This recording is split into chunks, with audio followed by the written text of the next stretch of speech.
Blue lights flashed across the reeds by my backyard creek.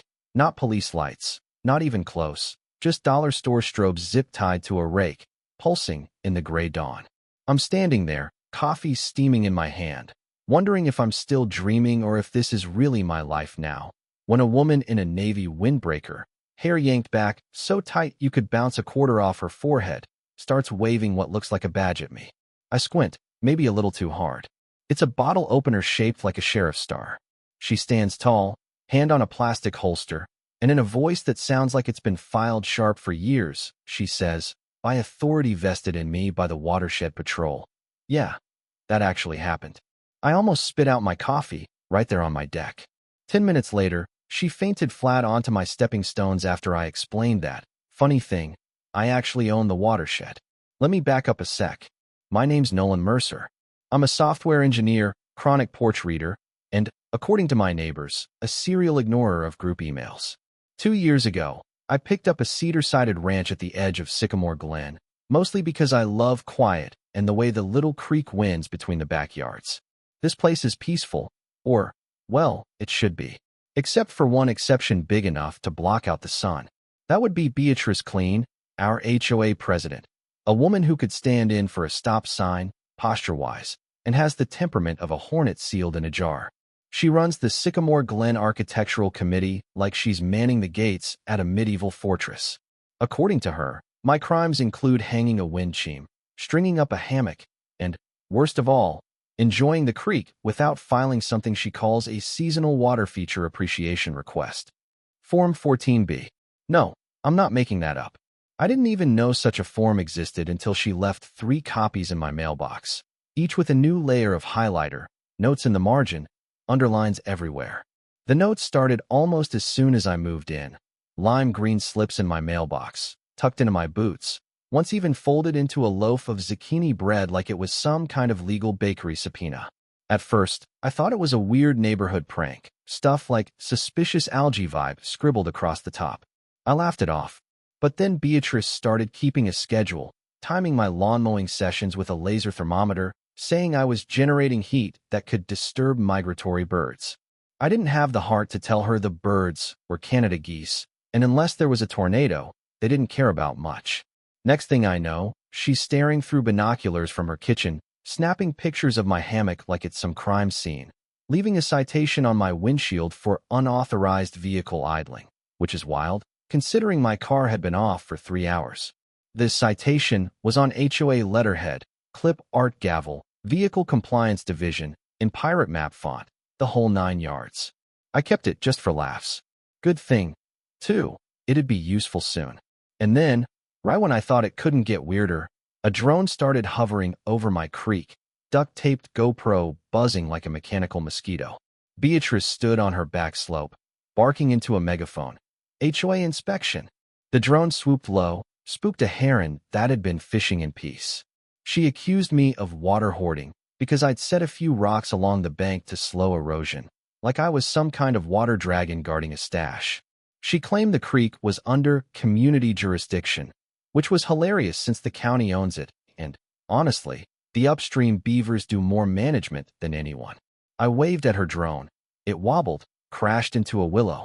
She spent 20 minutes fishing it out with a pool skimmer, yelling at the sky. Then, Beatrice kicked it up another notch, from annoying hobbies to what I'd call felonies in training. One Tuesday, she marches down in that same navy windbreaker, the letters polite, ironed on the back, except she missed the C. So it just says polite, all crooked. She flashes a foil sheriff star from a cereal box, accessorized with a flashlight, a whistle, and what I swear was a toy walkie-talkie. My nephew, 12, visiting for the week, is on the creek bank. She tells him, totally straight-faced, "You're under creek arrest." He laughs. She doesn't. She actually starts writing him a citation for trespassing on HOA waterways. I walk down and, as calm as I can, tell her she's standing on my property, the creek is county-owned, and if she doesn't leave, I'm calling the actual police. She puffs up, taps her fake badge, clicks her flashlight on and off, and then, you can't make this up, tries to handcuff my nephew with dollar store plastic cuffs. That's when I took out my phone and hit record. A week later, she calls the county environmental hotline, reports that I've been dumping chemicals in the creek, says she witnessed me pouring barrels of unknown substances at night. Which no. The only thing I dumped was a bag of native wildflower seeds along the bank, straight from the county conservation office. Her call kicked off a full environmental investigation. 2 county inspectors and Deputy Halverson, guys got the patience of a golden retriever and eyebrows like thunderclouds, show up the next day, clipboards in hand. Beatrice is ready and waiting, PI jacket on, binder labeled Evidence of Ecological Terrorism. She tries to deputize the inspectors with badges she made at Staples. Deputy Halverson writes something on his clipboard, and she backs away, suddenly shy. The inspectors check the water, poke around my stones, find nothing. In fact, they compliment my erosion control and ask if I'd give a talk at the next conservation meeting. That's when I realized, maybe I didn't have to just play defense. Maybe it was time to become the main character in this circus. See, a few months before, out of pure curiosity, I'd gone to a county surplus auction. They were selling off odd parcels of land, patches of brush nobody wanted.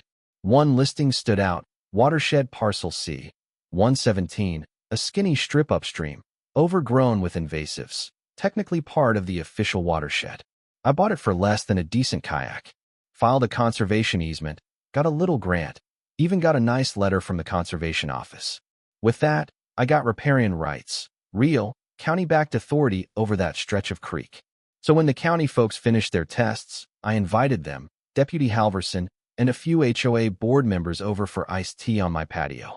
Beatrice showed up early, clipboard ready, wearing a smirk like she'd just found a loophole nobody else knew about.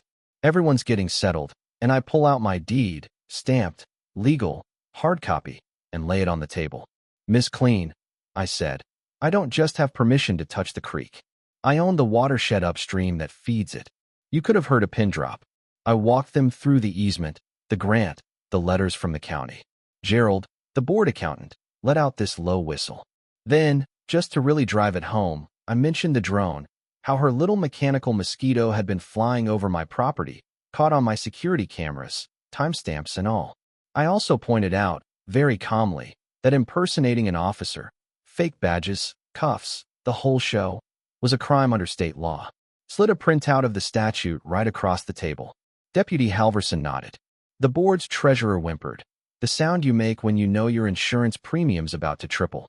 Beatrice's face cycled through white, pink, red, then straight back to white. She gripped the table, opened her mouth, closed it, tried to argue. She said the HOA bylaws gave her authority over all common areas.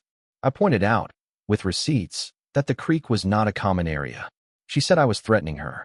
I reminded her Deputy Halverson was right there, as a witness. That's when Deputy Halverson cleared his throat and let slip that he'd received complaints about her from 4 other residents, folks too nervous to come forward until now. Beatrice's jaw dropped, probably about to invoke maritime law or maybe claim squatters' rights for the ducks. Instead, she just whispered, "Watershed?"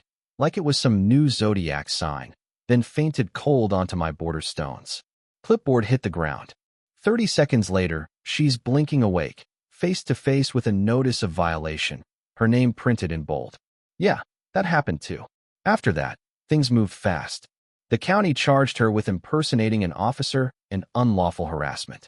She hired a lawyer, guy with a bad comb-over, even worse understanding of property law, tried to argue HOA authority trumps county jurisdiction. The judge didn't buy it. Beatrice got a year probation, a restraining order barring her from my property, right up to the edge of my bird bath, and 50 hours of community service, which, the irony, meant cleaning my creek every Saturday in an orange vest under county supervision. The HOA's insurance company, now allergic to cosplay cops, forced big reforms. No more drones without county permits, no fake badges or uniforms, and they audited the last 3 years of violation fees. Surprise!